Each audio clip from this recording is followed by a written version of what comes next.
folks, when I saw that Sigma had announced what I'm calling the Bigma Mark II, their 300 to 600 mil f4 lens, I was a little intrigued. I mean, we've had 200 to 400s in the past. Recently, we have Nikon's 180 to 400, and I mean, every brand has released a 600 f4 at some stage, but why a 300 to 600? Well, when I recently did my trip to Tanzania and Uganda, I was shooting all kinds of wildlife. It was fantastic. I took along my 400mm 2.8 TC lens. That lets me get out to 560 at f4. I took that, the 800 PF, as well as my 70 to 200 2.8.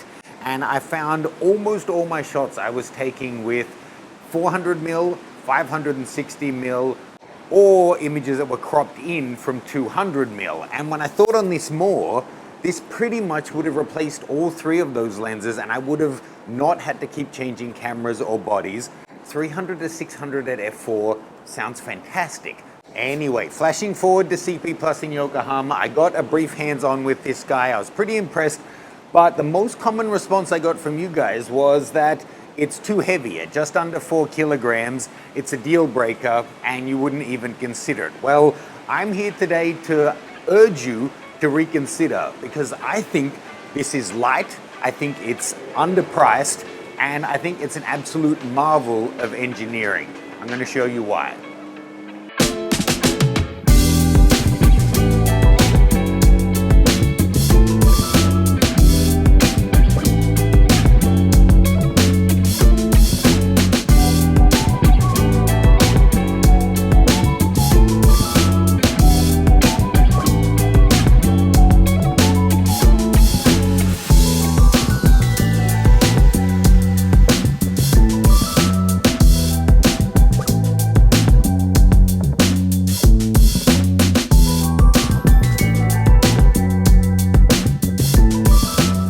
Let's get this clear from the outset. You want to hold that for me? Yes. The image quality is gorgeous. The bokeh is creamy and dreamy and buttery and smooth. It's sharp and contrasty where you want it to be. The colors are on point. And I have to say the autofocus and the tracking and all of that stuff has been absolutely first class. I've been shooting it on the A7 IV and the A1 Mark II. I've had absolutely zero issues with it. And basically it's performing as well as I would expect from a 5-figure on-brand lens, but for a much lower price.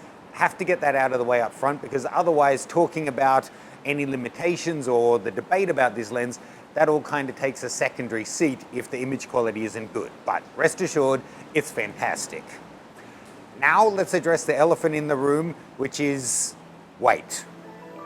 Not my weight, the lens weight.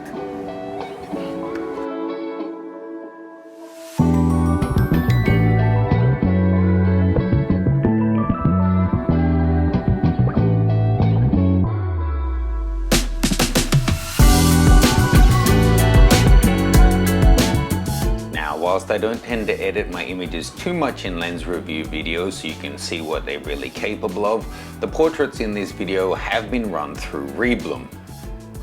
Rebloom is an AI-powered portrait retoucher that is just amazing. It does a better job than I can. The retouches look so natural, and importantly to me, it doesn't mess up the skin texture of your models, which means that we can still use the sample images for this kind of a lens review. Rebloom is totally offline, you don't need an internet connection, and there's no per image processing charge. You buy it once and then you own it forever. Check out the details below.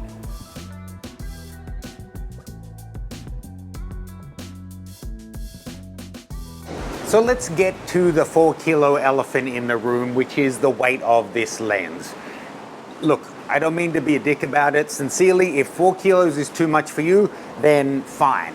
But I have to honestly ask people who are commenting that it's a deal breaker, do you shoot long lens stuff? Have you ever used a 600mm f4? Have you used any previous generation lenses?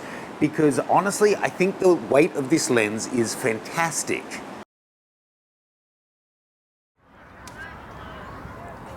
Wow. Oh, yeah. Can you?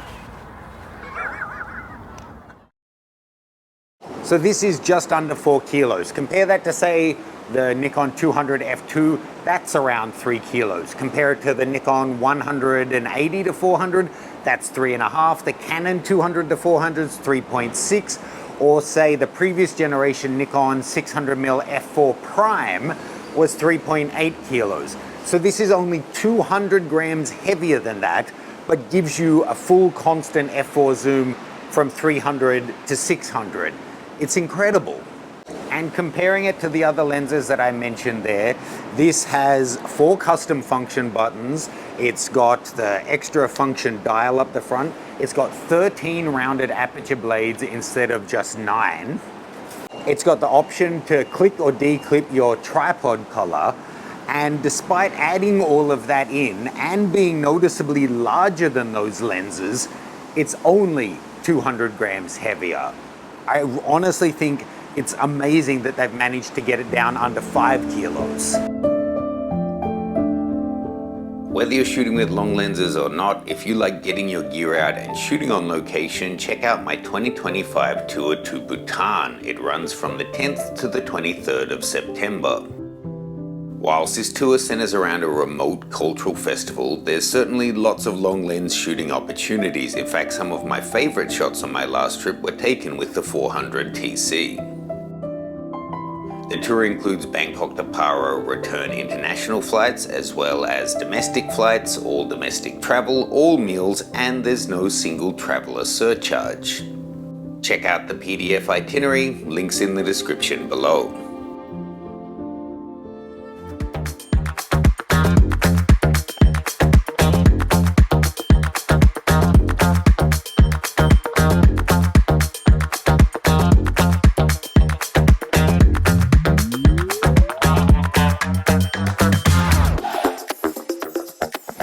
Does that mean that at 4 kilos plus a camera, you can easily hand hold it all day without an issue?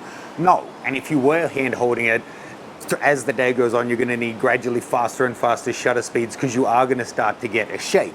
But when you're using a 600 f4, you would only use it occasionally for handheld shots. You're going to be using it with a tripod or monopod anyway, and people who use these lenses know that. One shot. Let's go, let's go. You know that I won't lie like this. I don't wanna hide everything, like say that we're just friends, but no friends don't kiss. I feel my body giving in. So look, having dealt with the size and weight, there is, however, one ergonomic issue that I want to address.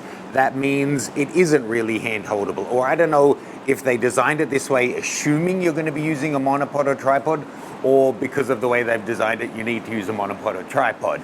But whichever the causation, the position and size of the zoom ring, I find it's kind of too far forward, and the amount of rotation it takes to go from 300 to 600 is so far, it's really tricky to do it handheld. I am able to do it, but then I'm putting it like my hand right forward, just getting the front of the plate, and then you need to do it in several little movements. It's a bit awkward. Putting it onto a monopod or a tripod alleviates that and is going to save your back anyway. But man, a 300 to 600 constant f4 is just so versatile. And it's only $6,000. And yes, I don't mean that sarcastically or ironically, only $6,000. The other lenses that I mentioned are all like $11,000 or $12,000. I think the Sony 600mm f4 is $13,000, and Nikon's latest one is like $15,000 or something.